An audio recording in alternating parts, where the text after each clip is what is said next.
The Color Analyzer by Zoe Zizio and Arthur Paganini.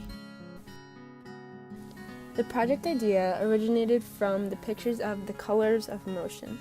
The average color of every frame of a movie would become one rectangular sliver of color, and putting all the colors together showed the color tracking throughout the entire movie.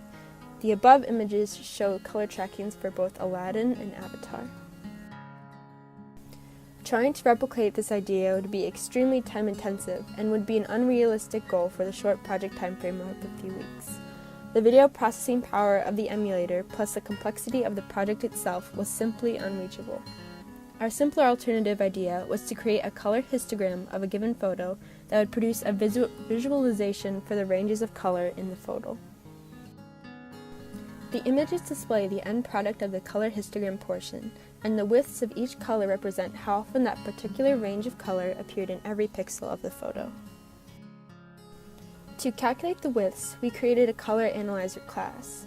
We broke down the RGB ranges of color into 15 separate color classifications, and then utilized color conversion tables and hex converters to create our desired color algorithm. The middle image is the culmination of our color research. So, for example, red was the range 63 to 255 for the R value, 0 to 63 for the G value, and 0 to 63 for the B value. This was primarily my responsibility. Arthur designed the main home screen UI that allowed the user to import an image off of the camera roll. This image would then be converted into a bitmap, and every pixel in the bitmap was analyzed and classified under the implemented color algorithm based off of my previous color classifications. When a certain color was identified under the RGB constraints, its color count would increase in a separate array of ints. The second activity would wait for the analyze on-click listener. It would then take the computed color data and manipulate the widths of every classified color. The width data was extracted from the array of int color counts from before.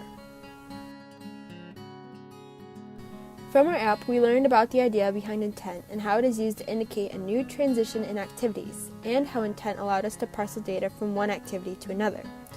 We also became more familiarized with using bitmaps and how they tie into images. The newest implementation for our UI was figuring out how to access an image from the camera roll. Once again, intent came to the rescue, and we were able to tie a Choose File button to the Google Drive Images folder and then display the chosen image on a mini display. The mysterious manifest file was crucial to transitioning between screens, and eventually we got the parent system to work so that the second screen had the back buttons. You could always go back to the home Choose File screen. Some other challenges we had, there was issues with the view colors in the Android Studio, and we eventually had to omit certain colors because of persisting warnings in the UI. So unfortunately now, purple and fuchsia have the same imagery of color despite their different coloring classifications. We also had issues with the constraints in the second activity, since we originally wanted the colors to all be aligned in the middle. So instead of trying to figure out that headache, we just decided to push all the color constraints so that all colors were aligned with the left side of the screen.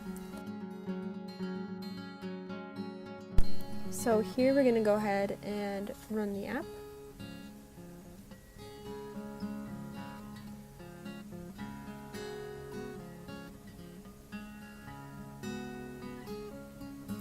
And then this is the main screen of the app. We'll go into Choose File and choose a picture off of our Google Drive downloads. And then you can see the pop-up image, and we're going to analyze the colors. And then each of these colors represents the width of the amount of color they found in that image. And then we can go ahead and press the back button and go back to home screen. And you can choose a different file if need be, and that's the app.